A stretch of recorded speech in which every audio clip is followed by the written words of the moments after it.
Good morning. My name is Alma Trejo, and I am a misdemeanor judge. I'm also the head of the Indigent Defense Committee. I'm sorry, and and I'm also the local administrative judge for the Council of Judges. I'm going to start off. I know you've heard of all these lawsuits and systematic discrepancies among the systems, and I'm just here to kind of give you a broad overview of where we were and where we are now. We were one of those counties that were sued. We were sued in 1986. The district attorney, the judges, as well as, I can't remember if it was the commissioners that were sued in 1986 because we were not appointing counsel. So what happened was there was and it's the Maldonado lawsuit. That was in 1986. It was settled, and part of the settlement was that the district judges had to implement rules and to make sure that people were appointed counsel. But it only affected felony defendants who were incarcerated more than 14 days. So those were the rules back in 1986. And then we created a jail magistrate. That was part of the settlement. We were placed under what's known as the Paso plan, and what it was it was literally one wheel. Every attorney who practiced in El Paso County had to be on the wheel, whether you knew criminal law, whether you did not. You had to be on that wheel, and the only way out was for you to pay $600. So instead of an opt-in, we had an opt-out. So this went on from 1987 up to 2014. That was before my time, so don't blame me on that. Thanks to the Commissioner Perez, and I know sometimes, we've had our shouting matches, we've had everything, but the good thing is we can sit down and talk about it. He brought to light some of our deficiencies, and we had a lot of deficiencies. So what we did is we quickly called TIDC. I had Wesley Shackelford on speed dial, basically. Every single day, it was one of those, what do we do, what do we do?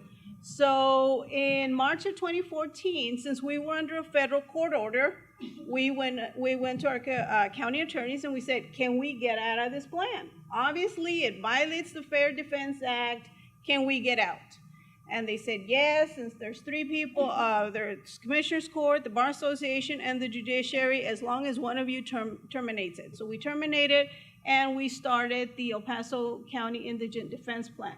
That started in August.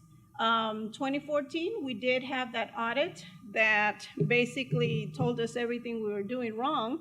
And we're hoping, they're going back in October, so we're hoping our new system will be audited. So we'll know what we're doing right, what we're doing wrong. Our indigent defense plan is pretty new. We've only been doing this for 3 years. So we're hoping we got everything right, and whatever we didn't get right, we'll gladly improve on that.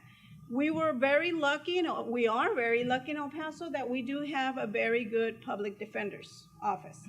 We rely on them tremendously, and we also have a very good private bar. So we have those, we have that type of system where we have the private bar and the public defenders. Public defenders does not get any more than 40% of the appointments, right? Is it 40? About 40. Yeah, we started at 50, then we kind of see how much they can handle, so that's what we do. And one of the first things that we did away with was what we call DIMS. And DIMS was one of those programs, and I know you've heard about the good parts about DIMS. There was also kind of not so good parts about DIMS, which was called DIMS Pleas. Although everybody that got arrested the day before, you were brought in front of a jail magistrate. The only way out the door was a plea of guilty. And so that's the first thing. There was no bond hearings, so that's the first thing that got eliminated. We no longer allow anybody to plead guilty at the magistrate court. We had resistance from people who were used to doing things, So on that, maybe someday we'll go back to it, but so far, that's the first thing we got rid of. And the way it happens right now is the pretrial services, they do an application 24 hours a day. I'm not the biggest advocate of taking applications after midnight. For those of you that have been in the system, you know what comes in after midnight. Drunk people. Whether it's DWIs, assault, family violences, you're asking people to verify and swear that the information they're giving is true and correct. But that's just my opinion. That's one thing that we don't agree on. So we do applications 24 hours a day, and then the second part is the council of judges. We do the appointment the next morning. So we appoint within the 24 hours, and what we do is, this is sort of a cost as well as making sure we don't lose people in the county jail. We set up automatic 4-day bond hearings. That way, for sure, if you didn't get out, within 4 days, the magistrate will see you.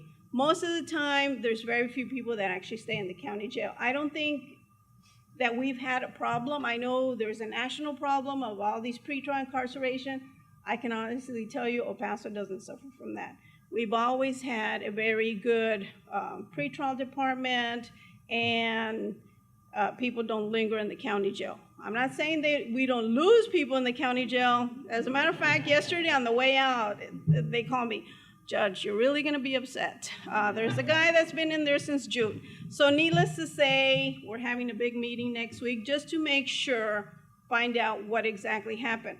And that's one of the great things that we have in El Paso is, I mean, we all work together. The clerks, the district attorney's office, public defenders, ITD, we always work together.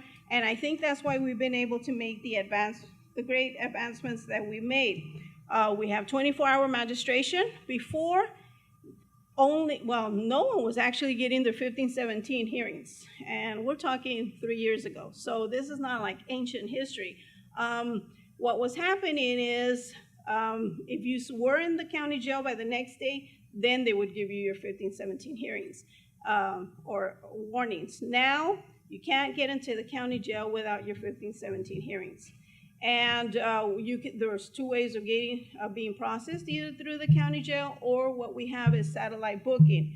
And that's where people who have bonds can go make arrangements with bonding companies, and then we process them in the courthouse. So we give them the MAG warnings, they go downstairs, they get a TRN number, they get prints, they get everything, and then out the door.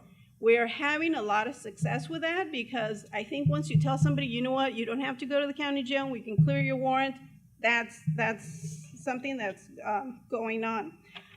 One of the other things that we've done is we've placed, in order to keep some of the costs, because some of the costs were just outrageous when it came to vouchers. So we have caps that if you go over a certain amount, you need to explain why this was an extended or complex case, and then we review that. We have 5 wheels, and like I said before, everybody was in. And I think that's why we got in trouble with TIDC, because the judges know who has the experience and who doesn't. And we were not appointing people that were just on the wheel because they didn't want to have to pay the $600 and they had no criminal experience. We're not going to appoint those guys. So of course, our wheels went way out of whack. Now, we don't do bench appointments unless the council of judges does them the next morning, and we have Odyssey. I don't know how many of you work with Odyssey. They give you the top 5 and they just appoint. The times that I do appoint is if the person didn't show up, the defense attorney who was appointed already, and the person's in custody. I give them one chance. We call their office, and if they tell me, well, you know what, he's on vacation, can't come in until next week. You know what, I'm not waiting. So I make an appointment, whoever's there. I mean, I honestly don't see that as a bad thing. I think the fact that there's a lot of scrutiny on judges appointing, we know who the good attorneys are and who the bad attorneys are. There are some attorneys that when they walk in the door and they've been approved, I cringe. That's the thing. They're on the plan. I can't remove them unless I see and I'm watching them, and then as soon as they do something, I remove them. But that's the thing that's the advantage, I think, of when we get involved. We do have some, we've started, one of the other things that we've been doing as the judiciary is we're trying to go paperless too. The DA started going paperless. The great advantage of my two DAs, when they show up with a Surface. That's it. They no longer carry that big old card with all these paper files. And then the advantage is some attorneys, you tell them at 1:30, they show up at 8:30. So in the old days, it was like, well, we don't have your file, we need to order it. Now the DA's office can, okay. And so they're doing all that. We're trying to go paperless as much as possible. In my court, I'm the test case. I do everything electronically. I don't even have paper anymore. Everything is through queues. We text a Z-file on the vouchers. In October, we're gonna start putting the vouchers online. You can fill them in, and from there, email them straight to court admin or the council of judges. They send it on a queue to me. I electronically sign them. I electronically file them with the clerk's office, and from Odyssey, I'm able to send an email to the auditors, county, county court administration, and I send a courtesy copy to the defense attorney. So all that takes me less than 2 minutes. So that hopefully has shortened the time from which, so that they can get paid. In the old days, you literally had to walk paper from places to places. So that's one of the things we've been doing. The great thing about having the public defenders, a lot of times if we appoint out of order, it's because we know who has the resources. When it comes to mental health, I appoint the public defenders as much as I can.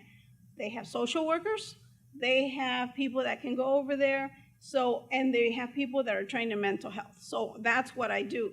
Unfortunately, one of the challenges we have, and I was taking notes about the Lubbock plan, is I wish we had those social workers. I wish we had those mitigation experts for the defense bar, so they could go to them too. Other than that, I think we're doing great. TIDC, I cannot say enough great things about them. I mean, if it wasn't for TIDC, I don't know what we would have done. The same thing with, I saw Scott Griffith here this morning with OCA. I mean, we've been able to do tremendous things through technology with the help of OCA. And I encourage everybody, just if you need help, these people are always there. The other thing is we have a great working relationship. We don't always agree, but we always have dialogue. And I think that's the most important thing I can leave you with. And I think that's it. I think I'm out of time. Thank you so much.